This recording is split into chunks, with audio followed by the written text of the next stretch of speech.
Welcome to Rico 12. I'm Justin, your host and a beautifully imperfect, stumbling, bumbling child of an absolutely powerful and perfectly loving God and an addict. Rico 12 is all about exploring the common threads of addiction and sharing tools and hope from those on a similar path.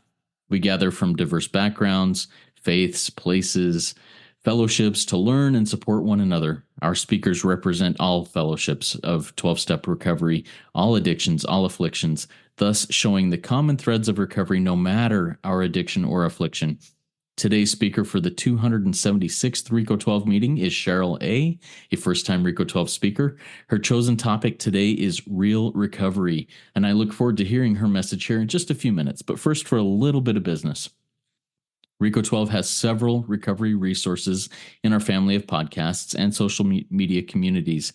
To learn more, listen more, connect more, or just hang out and learn and grow with us, you can check out the other podcasts that you can find at reco12.com. That's RECO12.com. To join our social communities, check out the chat and the show notes. I'll put a couple of things in the chat here in the live meeting and in the show notes if you're listening to this recorded in the podcast. Rico 12 is self-supporting, and your contributions help us continue our mission. Specific thank yous go out this week to Sean and Abigail for their donations. Thank you very much. And thanks to all of our spearheads for new and repeat contributors. Your donations really help in this project. If you also feel the desire to become a spearhead and support this cause, please go to reco12.com/support or click on the links that will be in the show notes and in the chat for these one-time or monthly donation options. Your support, not just financially, but with your word of mouth, makes a huge difference in keeping us able to share these messages of recovery. We look forward each meeting to receiving from the light reflected from our speakers. That light inspires hope, meaning, worth, and growth in us, the listening audience. Now I'm going to introduce our guest speaker for today, Sheryl A, and just give a little background on her before turning the floor over to her. Sheryl A had a spiritual experience on May 12th, 2022, working the 12-step program outlined in the Big Book of Alcoholics Anonymous. Since then, Sheryl has been journeying in recovery from food addiction and codependency through a spiritual solution that has set her free. She will talk about a new way of living beyond mere abstinence as she shares her experience, strength, and hope. Take it away, Sheryl. The floor is yours. Thanks very much, Justin. And I'm just going to set a timer here. Great to be here and to share my story. And my story really is about my life as an addict. It showed up primarily in compulsive eating. But when I reflect back, I think I was probably born codependent. I have memories at 4 years old of, running the show and showing up in relationships codependently. And I've come to believe that need for connection and relationships, while it's a way we're designed, that those of us that can be addictive like me, that's part of the way we show up dysfunctionally. And that was true for me. And I say that I'm an addict because I just like to make my own solutions. I show up in defective ways that I can't let go of. And when they don't work, I will find any solution that gives me ease and comfort. And the way that I found a lot of ease and comfort was with compulsive eating or food addiction, whatever you call it. I've got it all. Somebody said the other day, an insane eating disorder. I love that. I have an insane eating disorder. But I could turn to shopping. I could turn to debt. I could turn to anything. If I could handle alcohol, I would be a raging alcoholic. I'm just an addict because I really like to solve my problems. And I've struggled for as long as I can recall with accepting life on life's terms. So just a little bit about me before we get into what is real recovery. I was born in a very fundamentally religious home. My father was a minister, and my parents did some things very well, like providing a safe and a secure home and taking care of my basic needs, and never raising a voice. And there was never any violence of any type in that home. But there were also a lot of rules. There was no drinking, no drugs, no secular music, no dancing, no swearing. It was a really long list of this is how we can be good people. And from a young age, I really craved at an exceptional level the love and acceptance of others. So if this is what I needed to be loved and accepted, I drank the Kool-Aid and I was all in. And I didn't understand my brother who would like break the rules and get in trouble. And there'd be this fight. I'm like, just do what they want you to do. Then they will love and accept you.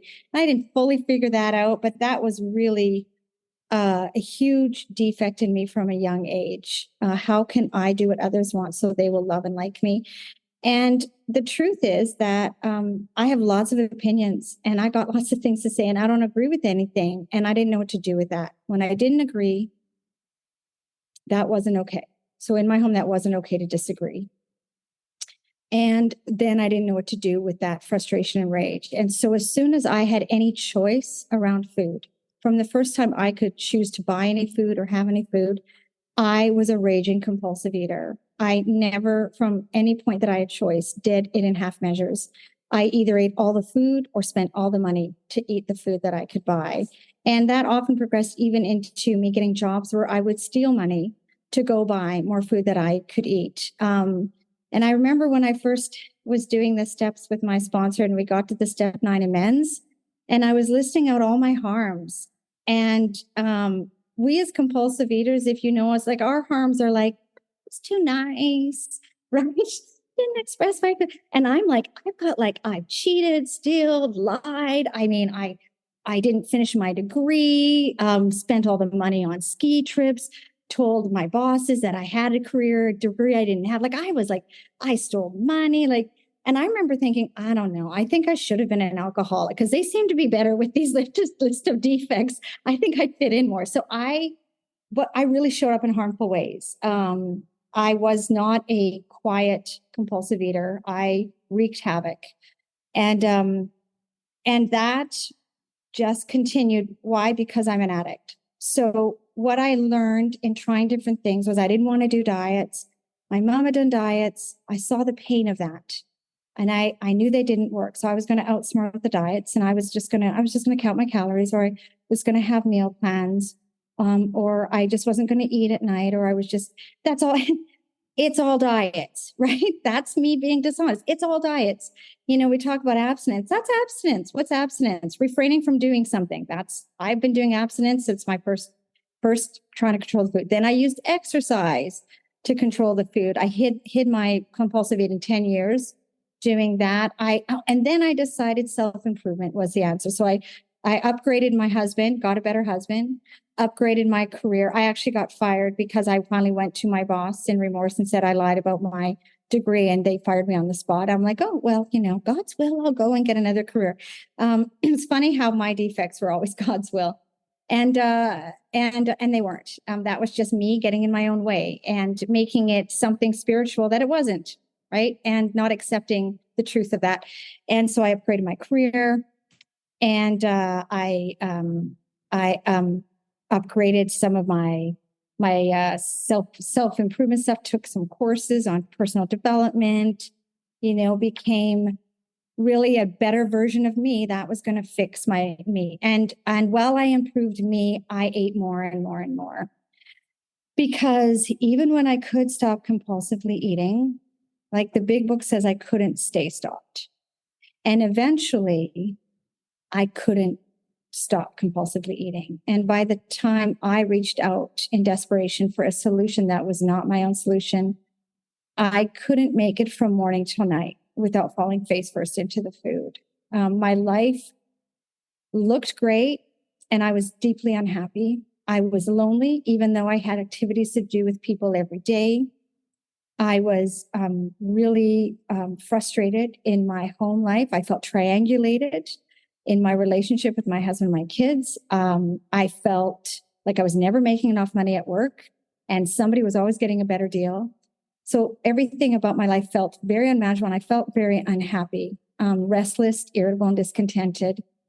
And food was a constant source of relief for me. And I do recall before discovering the big book, realizing my biggest problem was inside my head because I couldn't get the food out of my head. I couldn't get the codependency out of my head. I couldn't stop giving advice even when nobody asked for advice. I was disruptive when I didn't get my way, even when I said to myself, "Sure, you don't have to get your way." I I thought about the food when I woke up. I thought about it all day. I would wake up in the night to go to the bathroom, think about the food. Like a good day was I didn't give in to what was in my head, and a bad day was I gave in, but I couldn't get out of my head. And I remember thinking, well, no wonder nothing I've done works. If I can't get it out of my head, how am I ever going to change my behaviors? And I had at that point given up on trying anything.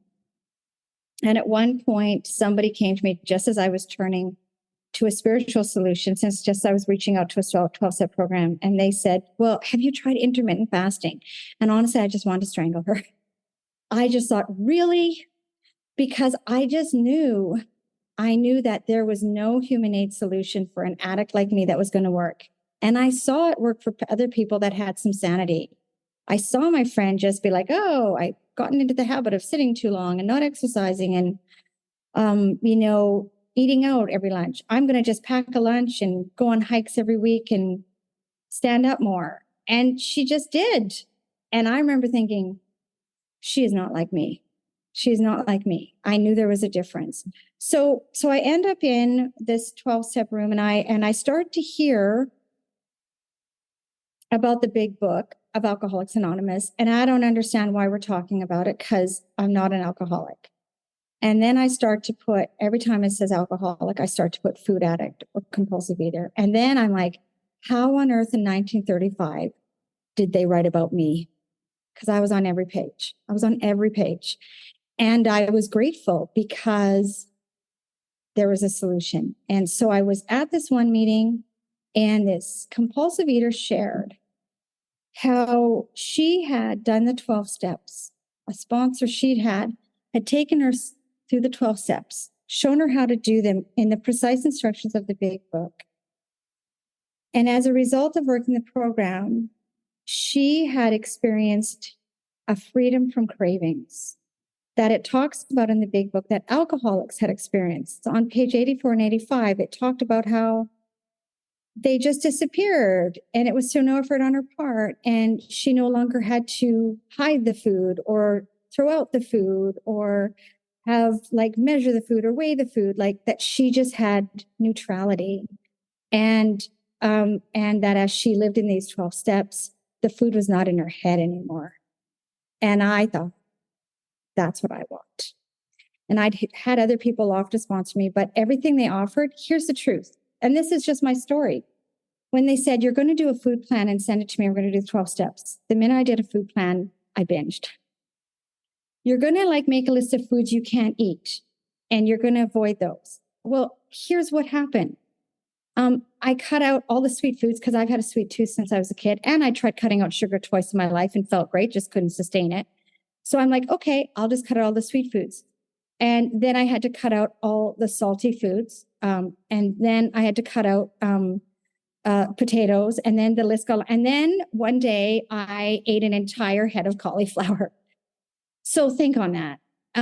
It was just not a great situation. And I didn't want to go to the hospital to be like, I feel I'm going to explode from eating an entire head of cauliflower, because I didn't want to admit what I'd done. And what I realized was I would have to put every single food on that list because I could compulsively eat anything. And I had my foods of choice, but it didn't matter. If that wasn't available, so then I couldn't do that. And I wasn't even thinking this doesn't work. I was thinking, I can see this works for you. It's not working for me. So when this person said, I've had real recovery, and I wanted to know, well, what's real recovery? And so I reached out and said, I want what you have. Will you show me how you got it? And she took me through the steps. And at step 3, there was a spiritual experience that I had, and the cravings inside my head disappeared. And by the grace of God, almost 2.5 years later, I live free of those cravings. And it has been it's hard for me not to get emotional because it's been a miracle. And it wasn't anything I did. It just happened. And so then I began to go, how do I explain this? I don't even know how to explain this. So I was like, well, it's in the 12 steps. So I don't know what happened. Well, but what has that been for me? And what that is an understanding of what the big book is explaining, that the big book is talking about recovery for us as addicts. It is not talking about abstinence. And where I was getting stuck was always trying to achieve abstinence. Well, I've been doing abstinence before I ever read the big book. I just couldn't sustain it. And I tried abstinence when I got in the rooms, and I would have become anorexic. I would have had to stop eating because I would have had to abstain from everything that triggered me. Everything triggered me. And so then I'm like, well, what happened? Why did I experience a freedom from cravings? And what the big book says and what I experienced was a psychic change. And the psychic change was that moment when I've surrendered my will and my ways to a power greater than me, where I have said anything I think I know about food, about losing weight, about managing food, about treating food, God, I actually do a pretty good job of doing it wrong. I actually think I don't know. I really don't know. I'm just going to assume everything I've ever learned. I'm not going to assume it's wrong. I'm just going to discard it and see if I can just make room for a new way of thinking that I don't know yet.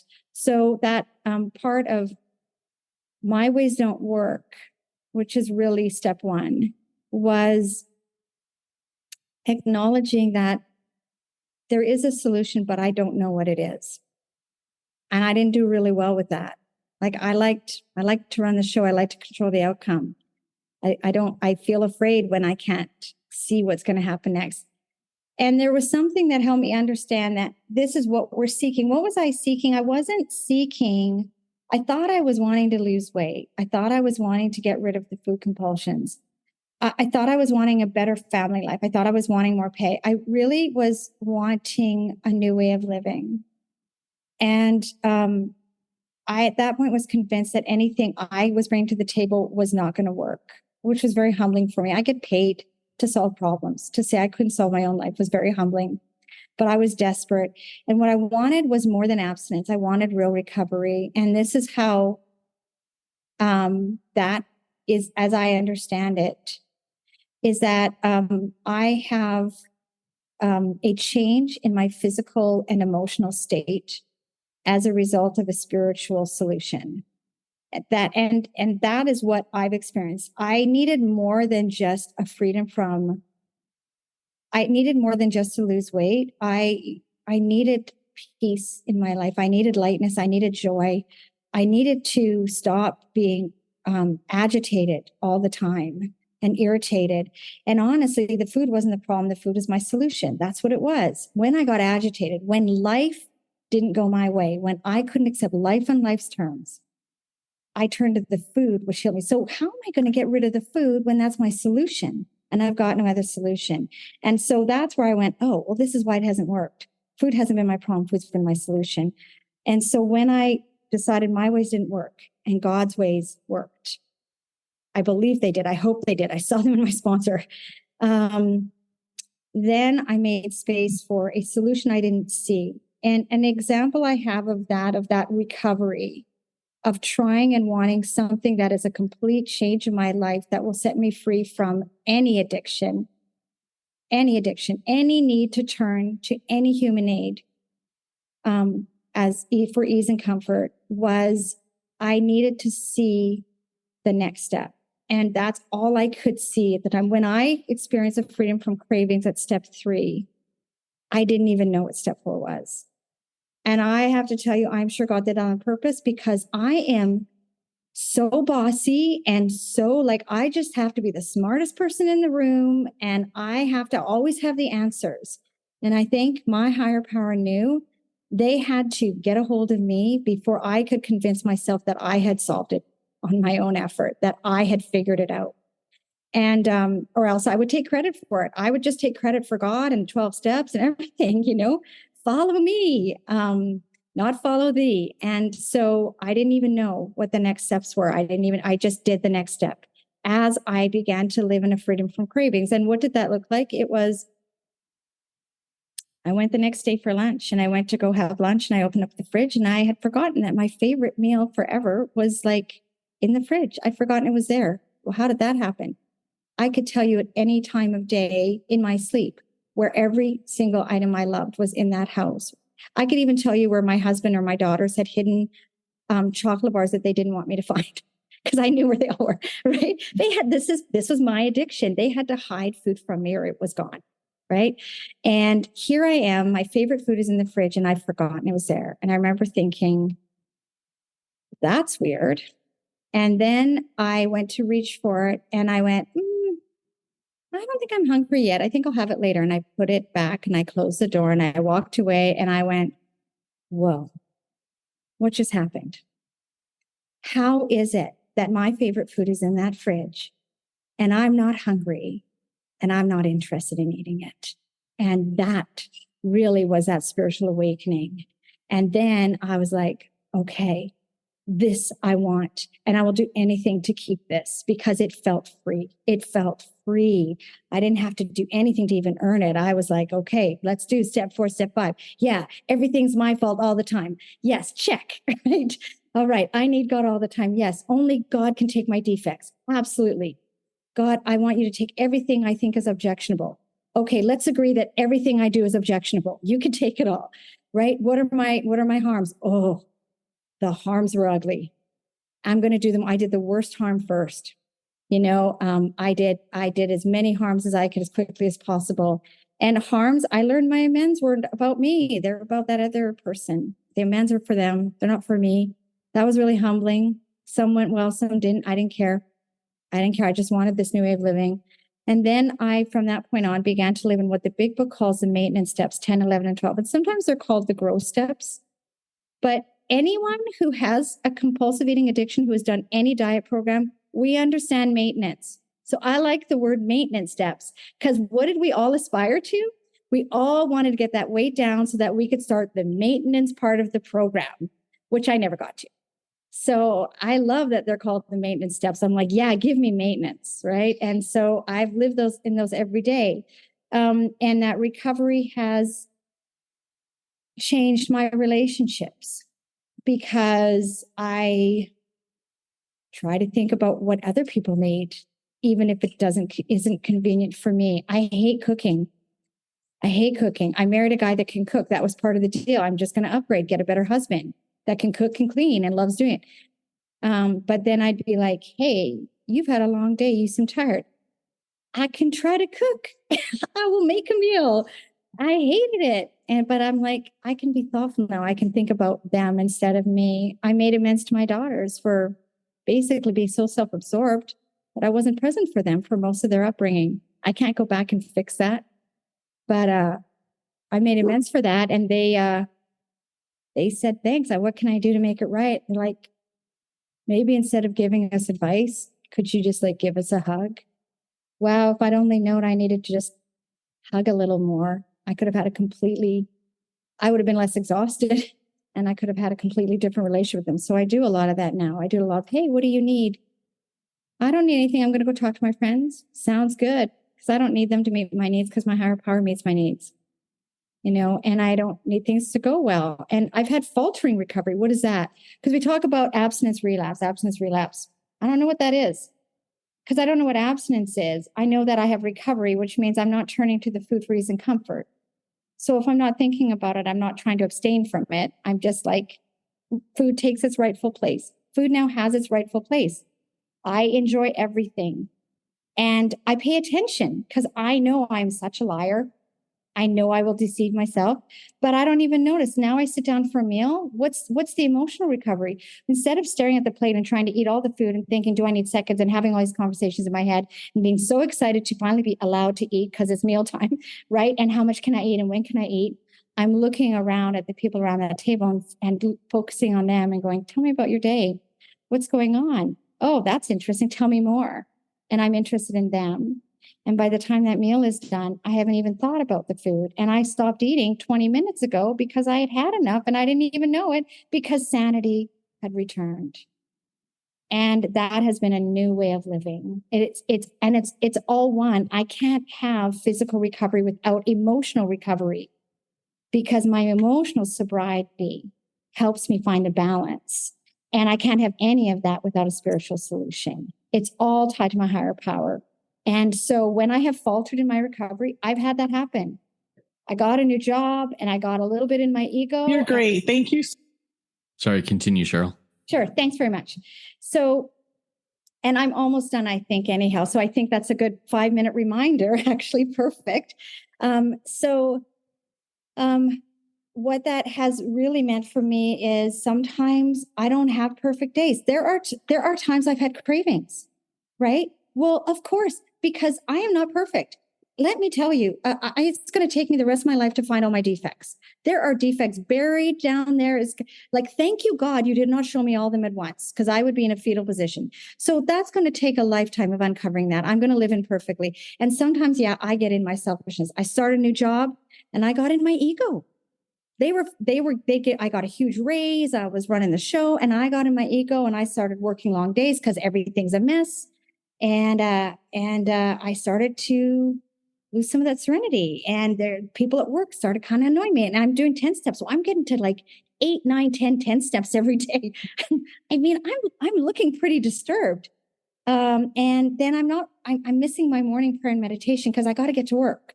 God grant me the serenity to step things I got to change, right? Quickly get that done, get to work. Okay. Did my 11-step morning. So I'm starting to treat my relation with my higher power as a checklist because I'm busy. God, I'm busy. You know, I'm busy. Thanks for this job. I'm busy.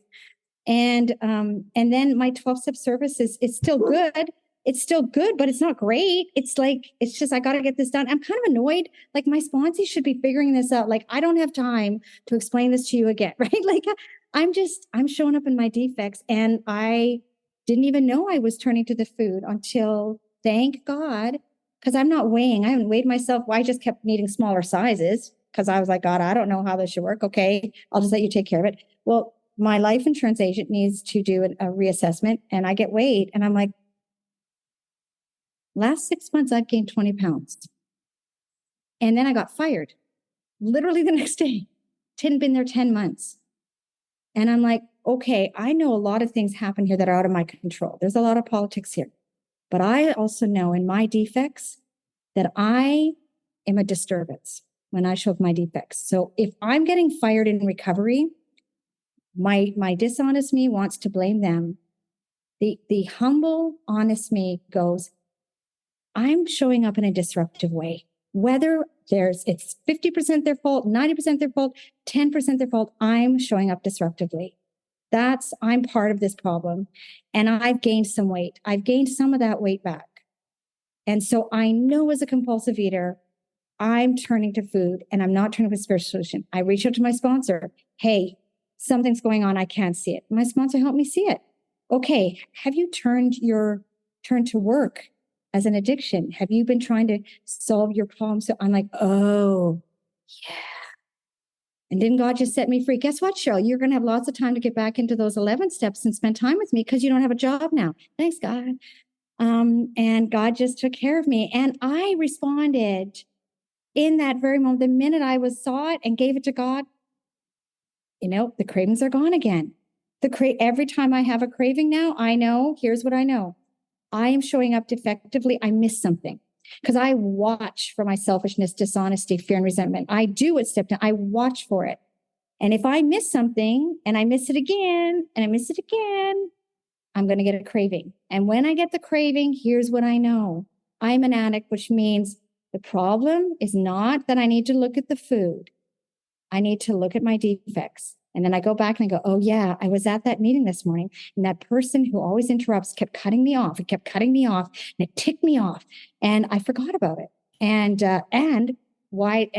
obviously it's been bugging me longer than this morning. And so there's some real resentment there. Why? Because I want this person to be who they're not. Well, guess what, Sheryl? People aren't going to be the way you want to be. Can you be okay? God can make me okay. God, can you take this defect of me needing people to be the way I need them to be, or I'm not going to be okay? Can you take that and give me serenity? And then I reach out And I might go to that person and say, hey, you know what? I kind of like cut you off when you cut me off. That was really selfish and considerate of me. I regret that. I'm going to them. I'm saying, hey, I was acting badly. I don't care if they were acting. Hey, I was cutting you off. I'm sorry for doing that. And then I'm reaching out to someone I can help. Why? Because I'm selfish. And my solution is turning to God and to others. That is what sets me free. And someone asked once, what's recovery like when you have a low self-esteem? Well, I'll tell you, I want to love myself. I love others. I want to accept myself. I accept others. I want to feel more useful. I'm more useful to others. It's all about turning to God for a spiritual solution who then makes me useful and sets me free. And that has been my story of recovery. And with that, I'll wrap it up. Thanks so much, Justin, for letting me share. Oh, thank you so much, Sheryl. I really enjoyed your story. I loved the way you shared there and some of the energy there in your recovery. I love how you define that a little bit differently than many people talk about that. And I have some questions for you. Now it's time to get to those questions. If you in the live audience have questions for Sheryl, please type them in the chat. If you want to remain anonymous, let me know either by sending me the question directly or saying, hey, anonymous, please. If not, I'll just when I read your question, I'll give people your first name. But grateful to have that done. My first question for you kind of comes from one of the last things you said. You said, I watch in my 10th step process. I watch for selfishness, resentment, fear, those things to come up. What does that watching process look like to you today? I mean, what do you do to stay alert for those things? Yeah, great question. So that is a lot of my watching is a lot of the 11th step has 3 parts, right? It's got a morning prayer and meditation. Meditation is reflection. That's what it meant in 1935. So that 2-way conversation. I love talking. So me getting to talk to God all the time has been amazing. And then the evening is my review, right? What did I miss? What could I do better, right? But in the day, what does it say? The 11th step says, as I go throughout the day, many times I ask God, what is your will? God, what is the next right thing? So something I started doing my 11th step morning is I started actually looking at my day. What's coming up today? What meetings do I have? God, I know that this person, I can sometimes get in my defects when they show up. Really, can you show up for me there? God, I know that one of my big defects has been gossip. I would chew on that like candy. I know this person likes to gossip. When that happens, can you just nudge me beforehand if I'm going to gossip to stop me from doing that defect? Because what I hated worse than gossip was making an amend for gossip. Hey, I gossiped about that person. I shouldn't be talking about people. Yeah, I hated making the amends. So please stop me before I do it. And so then what would happen is as I began to look at my day and actually plan to include God in my day, and then also go, here's my day. What do you think, God? Sometimes it's like, you're doing too much. Take some things off, change them up. So then I go through my day and I've already prepped myself for how I'm going to need God.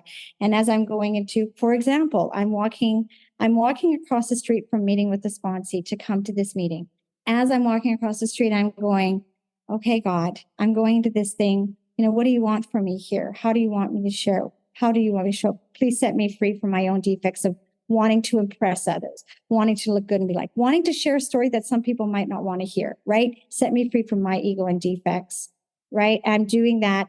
And that's where I'm watching for it. As I go to the next thing. Okay, God, I'm going to this next thing. I'm going to go see my stylist. I'm going to the salon. I know that she's going through stuff. How can I be of service to her? Does she need help? Is she struggling? How can I be useful? God, help me listen. I like to talk all the time.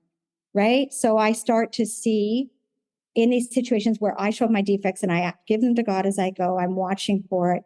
And then I find that when it happens, because it happens, I'll leave something and I'll feel like, I'm not sure what I feel. I'm not good at my feelings because I suppressed them for so many years.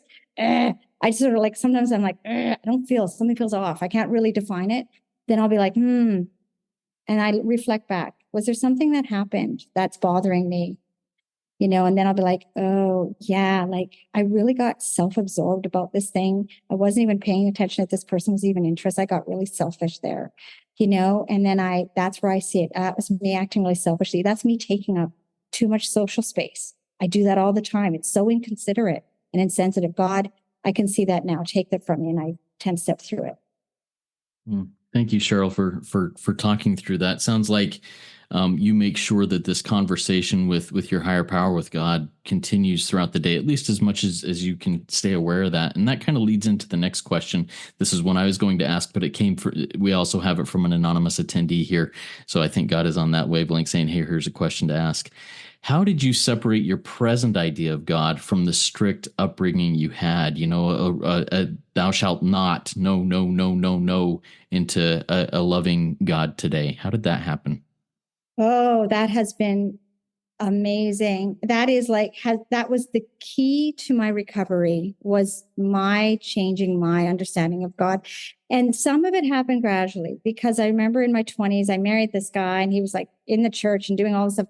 And he was a broken person. He was broken. He had come from a lot of trauma, and the dishonest me was marrying the fantasy, not the truth, and I ended up in a really bad marriage.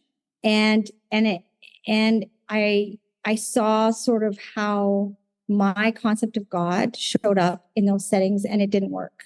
So I started way long time ago, sort of being more open to maybe my higher power, first of all, isn't geographic. If God is who God says he is, couldn't he just be like everywhere and all things for all people, right? So that changed for me. But what really happened was when I got to that step 3, and my sponsor said, I want you to read the chapter 4, We Agnostics. Of course, you know, me so impressed with myself is like, I could teach a theology class. Like, I'm going to be the star pupil. I'm going to get a gold star. And I read it.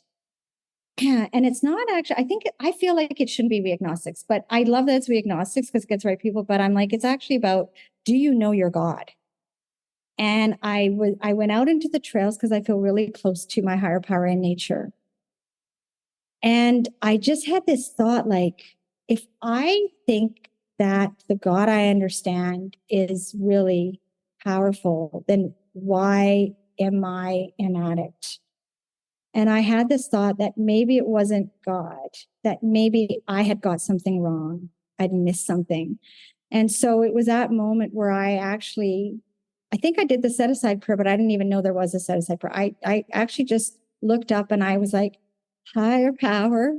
I'm not going to call you God because that's what I use. Higher power. Is it okay if I decide I'm not sure who you are? Like, if maybe I have been getting it wrong, and if I try to define it, I could miss something. Is it okay if I can just like leave you completely undefined, and you can be many gods or one God or a unicorn or the trees? Like, I don't care, but I need you. Can I just like not know who you are, and will you help me? And that was actually when I had my spiritual experience. So, and I say this to people all the time because my 11th step, since I was fired and I've had time, it has become so rich, so amazing.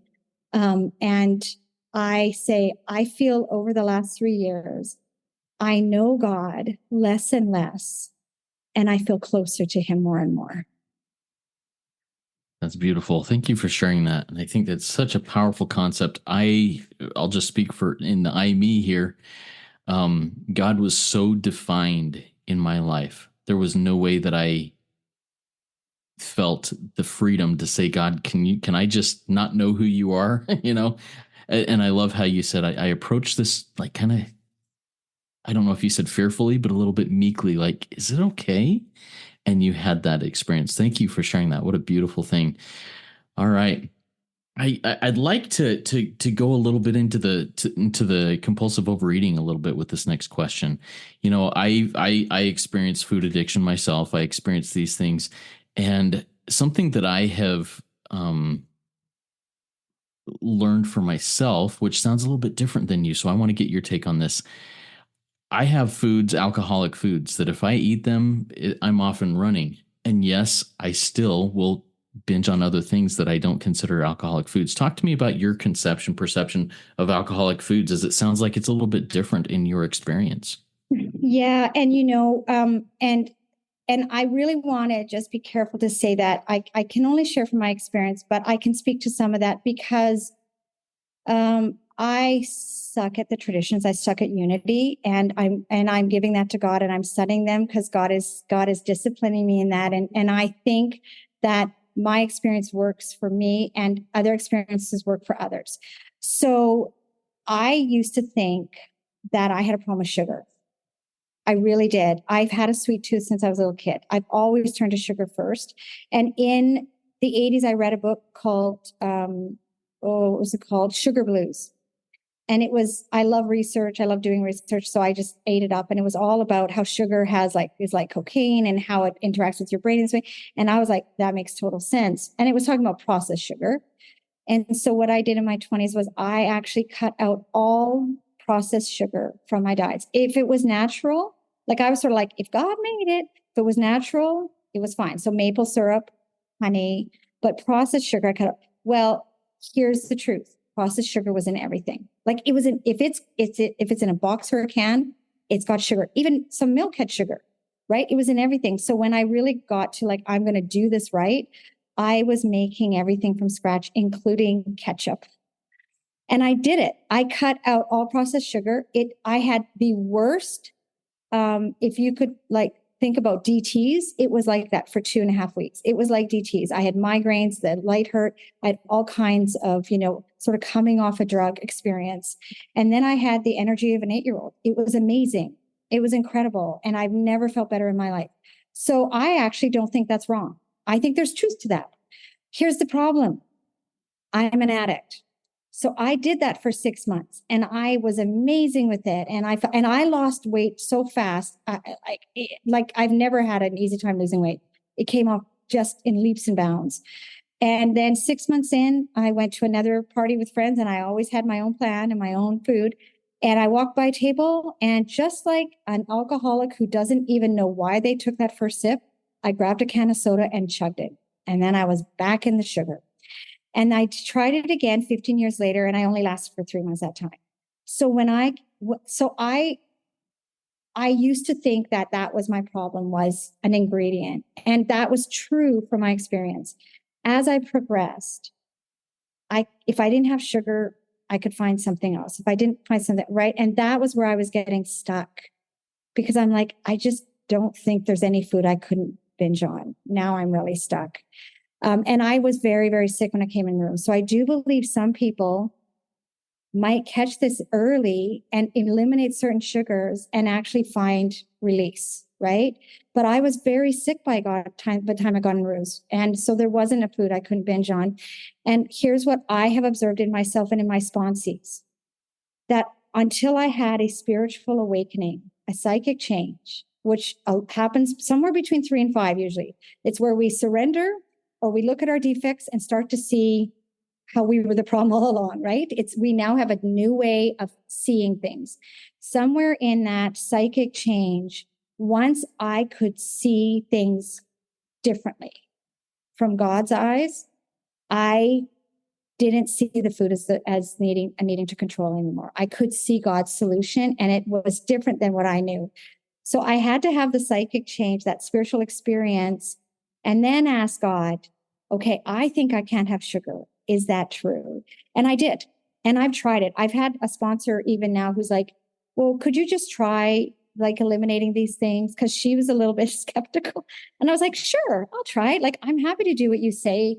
Yeah, I'll try eliminating this. And I'd eliminate it. And then I'm like, yeah, but then I was like, well, it doesn't seem to, feels the same. So then I like have a chocolate bar once, and I'd eat half of it and I put it away. And I'm like, yeah, I seem to stop. And she would see, because she asked me to send my weight once a month. So I do that. And she's like, I still keep losing weight, whether I follow. She's like, do you want to try doing 3 meals a day? And then I'm like, sure. And I was like, well, I'm sort of hungry at 4. So I need to kind of like 3 meals and a snack. Then it's 2 meals and 2 snacks. And I keep trying to adjust it. And finally she said, I don't think you need a food plan. I'm like, oh, good. I didn't think I did either, but I was glad to try. So I just tried it all. I'm open to it all. And maybe some people need some things that sometimes. Here's what I believe. My experience has been from day to day, what I need changes, which is why I need my higher power, because my higher power shows me what I need. So when I went to Chicago on holidays with my husband last month, I was like, we want to follow a budget. Well, guess what I did? We did a food plan, not because I was relying on the food plan, but because I wanted to stay on budget, because I'm learning how to be disciplined. God's disciplining me. When I lost my job and I was sitting around all day, guess what I started doing? God's like, well, why don't you make a plan for the day? Guess what that is? It's a daily plan of action. When my parents were coming to visit and I was feeling disturbed and feeling like that trapped little kid. And I said, God, what do I do with this? I feel like I'm drowning in emotions. God said, well, why don't you write it out? Well, guess what that is? That's journaling. So I think sometimes we fall into, you must do these things at all times, which is us coming up sometimes with, like we'll do a bit of our plan, a bit of God's plan, mix all together. It'll be a lovely melange, right? And it doesn't work. I think all of these things that we can use, they work when we're asking God what we need, and then God shows us. And some people might say, God really showed me that my problem was I had binge eaten for so long, I have no idea even what a portion is. So God suggested that I maybe measure for a week and start getting to know my body. Then do that. But I really think it's always we turn to God and ask God, what do I need to do? I love that your current relationship with God is such that, hey, what do I need today? And you get that response. Is that in a formal way? Do you do it writing? Do you do it, or is it sit and listen? What does that look like in your life, that step 11 practice? It's definitely part of my 11th step morning prayer and reflection. Like, God, how can I be useful to you today? Show me your will. Show me what I need to be of maximum usefulness to me. Because what do I know? If I'm turning to compulsive eating, I'm using it as a solution for a defect. Every time I do a 10 step on any craving, the craving goes 100% of the time. So I know from my experience, it's a defect. So if I turn to compulsive eating, which sometimes I have, sometimes I've given into a craving. I don't call it relapse. I'm like, this is just me. I'm perfectly walking this path. Guess what? What does everybody say? Well, how do we get rid of food? We need them all the time. Exactly. So why am I measuring food the way an alcoholic measures alcohol? We don't need alcohol. It's actually poison, right? We need food. So I need to ask God how I show up with this, what real recovery looks like for this, because it's different. But the addiction is the same. Me trying to solve my problems my way instead of turning to a spiritual solution.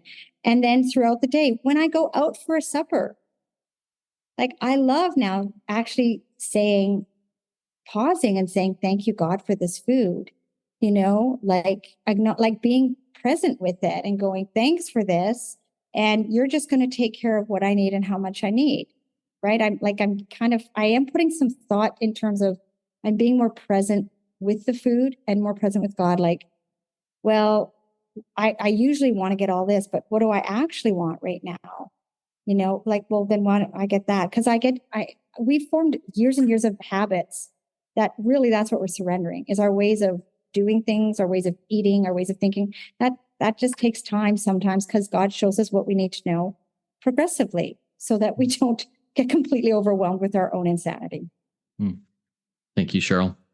I have another question and it looks like it got answered. The person who asked it said, I think it got answered. So we'll jump into another question that I have here. So you talked about how you traded in your marriage for a better marriage. You traded in your career for a better career. You kept trying to use your own self's will, your own power, your own wisdom and smart, whatever, to move on up in the world. And it kind of crumbled in on you. What does the in recovery employee Sheryl look like today? The in recovery spouse Sheryl look like today as opposed to back then? Yeah, wow. And I'm not even close to where I need to be, but I can see where God has changed me, and I'm so grateful. So for me, in when I am in recovery in work, I'm going to meetings and people are still showing up imperfectly, and somebody's jockeying for all the praise, and someone else is trying to take my project for my team. And I ask God, do I need to say anything? Or like, what do you want? Like, what do you want me to do right now? Because what I do in my defects is I like to jump in and control everything, right? I like to get my way. And so a lot of me at work is not saying anything, just trusting that I don't need to jockey for position to get my needs met at work, and I actually don't need all the praise and recognition. Do you know what I mean? Like, what am I doing that for? It's because I want my boss to think I'm the best. Well, I had done something recently where I submitted something and they'd asked me to write it was an analysis, and I had an hour turnaround, and I'm like, oh, I could do this stuff in my sleep. So I quickly write out this analysis and I send it back. And as I send it, I realize I've done a typo in the first paragraph. And I'm like at a level where they're like, I should not be doing typos. And I went, and then I felt the fear and I said, God, what's this fear? What am I afraid of? And I was like, well, what was it really? Me thinking I have to show up perfectly for them to think I'm smart. Well, that's a false belief.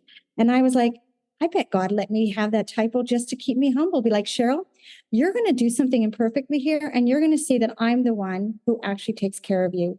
And it doesn't matter that, like, you aren't the one who earns your job or your position. I take care of everything for you because I love you. And that was amazing to me, just to let it go and be like, yeah, I think I need to show up perfectly. And when I let that go, I'm less demanding of myself. I'm less demanding of others. When things don't go well at work, I say to them, that's okay. We don't get to control everything. You did your best. And so we just leave the outcome now. And in my home life with my spouse, I had a relationship where anyone done dancing, my spouse and I, we years ago, we took some dance lessons, and he's got pretty good rhythm. But the dance instructor came over to us after about 4 lessons and he said, you guys are doing it wrong. And my spouse who's leading, he said, no, I'm not. And he goes, no, not you. He said, she's back leading. And oh, my spouse was mad. Right. And I'm like, what? Making you look good. We're doing well. Right. That's been my life in my marriage. I back lead.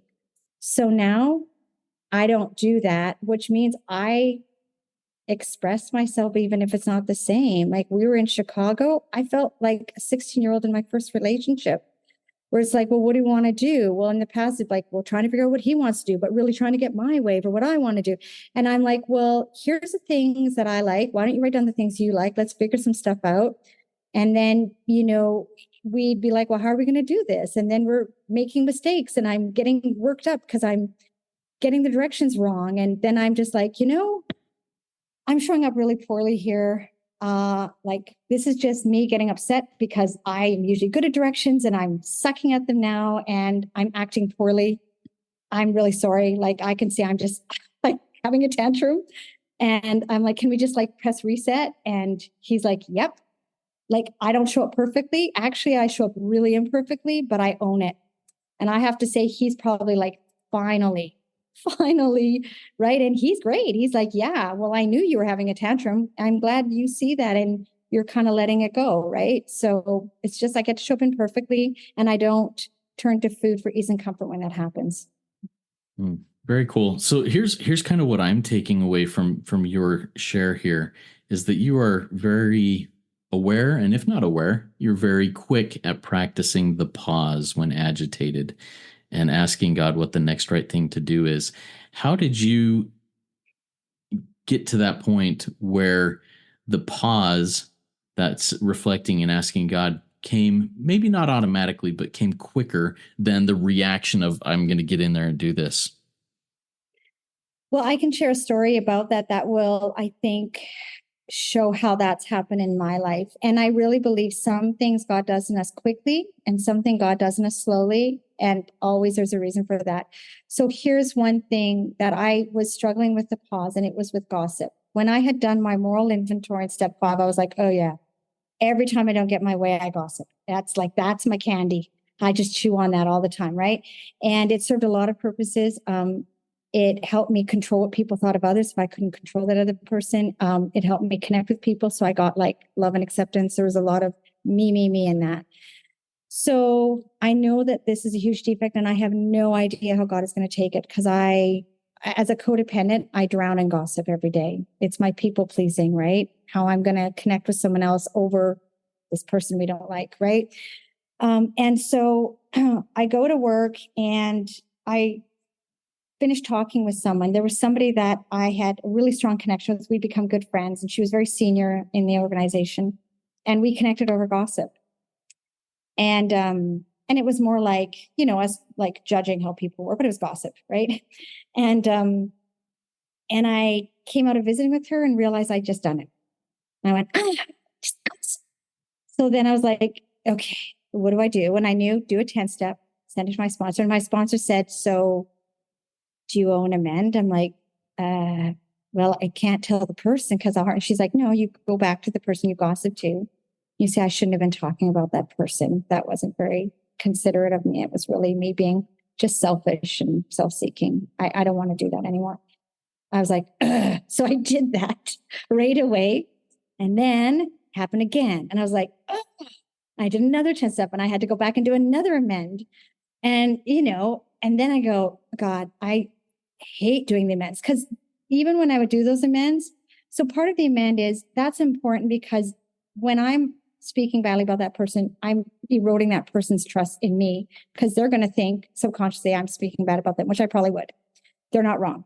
So that amend is actually, it's important for them because it's showing them that I wouldn't want to speak bad about them or anyone. It's showing them that I'm trustworthy.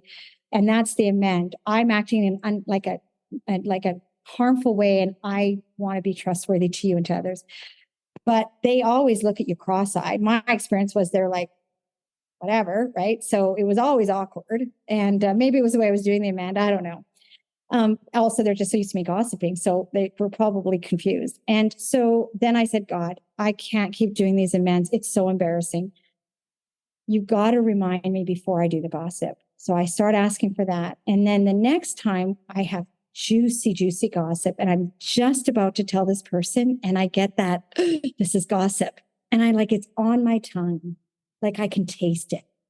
And I'm like, oh my, God to help me, right? And I think I just barely choked it back, and then was like, I got to go to the bathroom, right? Like I couldn't even stand there because I was so desperate to share it. But I remembered. So that's for me, God showing up.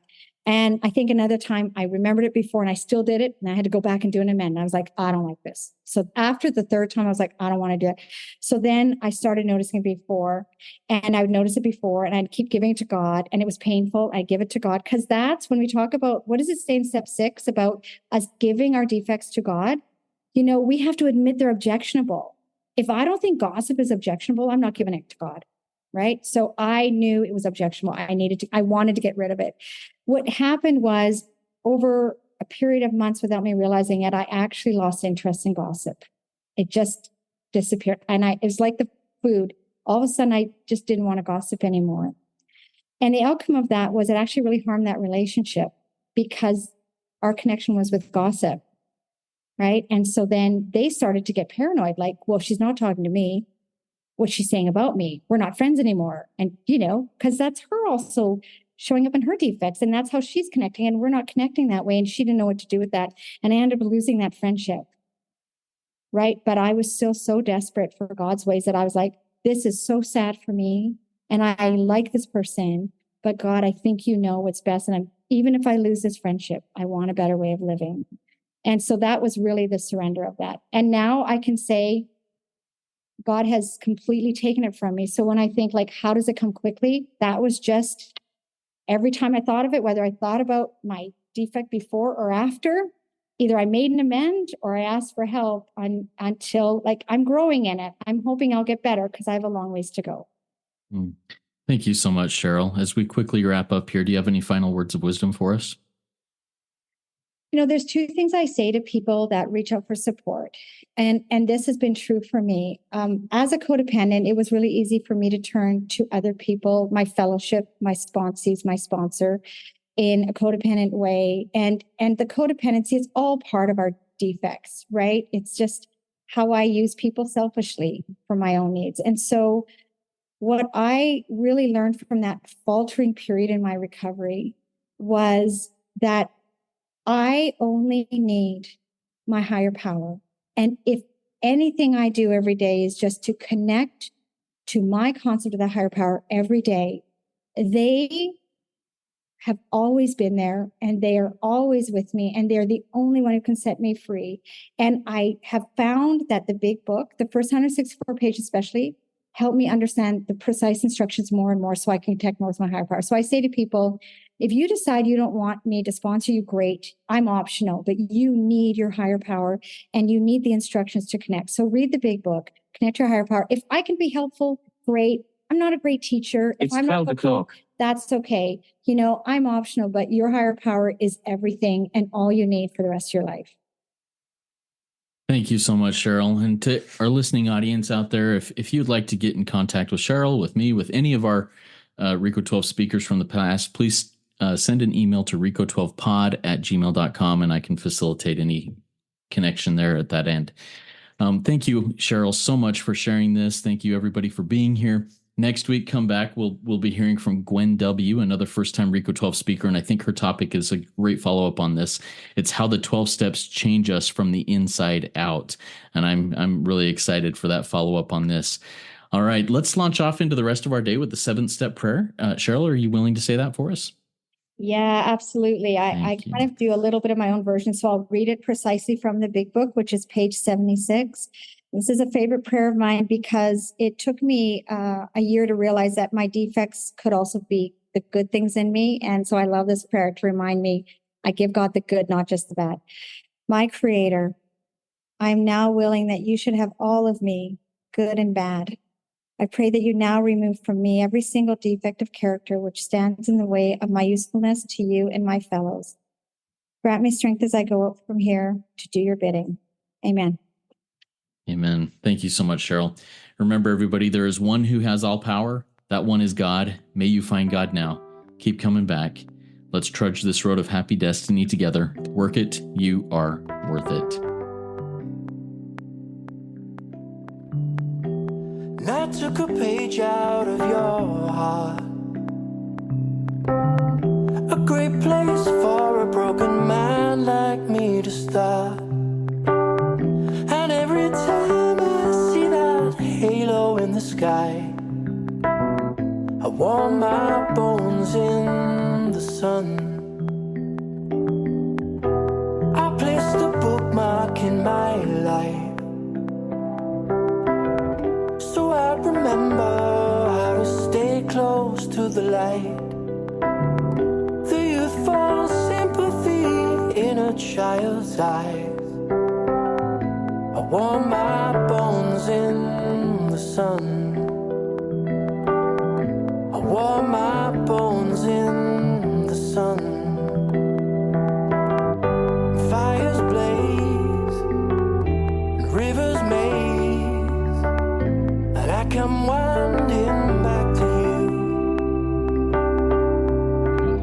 And people lie and curtains cry, a beauty born out of the blue. I'd give anything to you.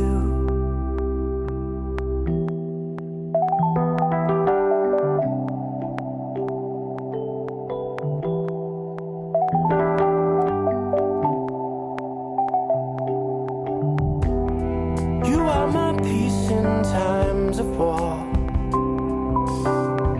I never had someone truly see me before.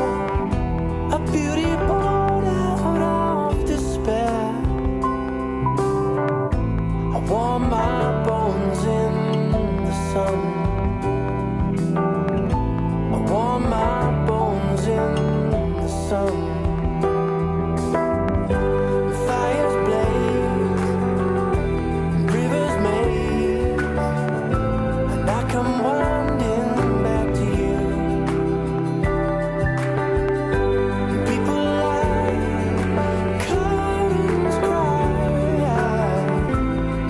beauty born out of the blue. Well, I'd give anything to you. And all of a sudden, life seems so true.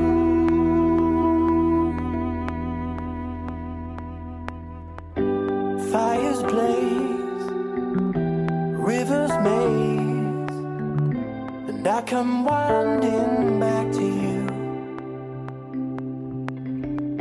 And people lie, curtains cry, a beauty born out of the blue.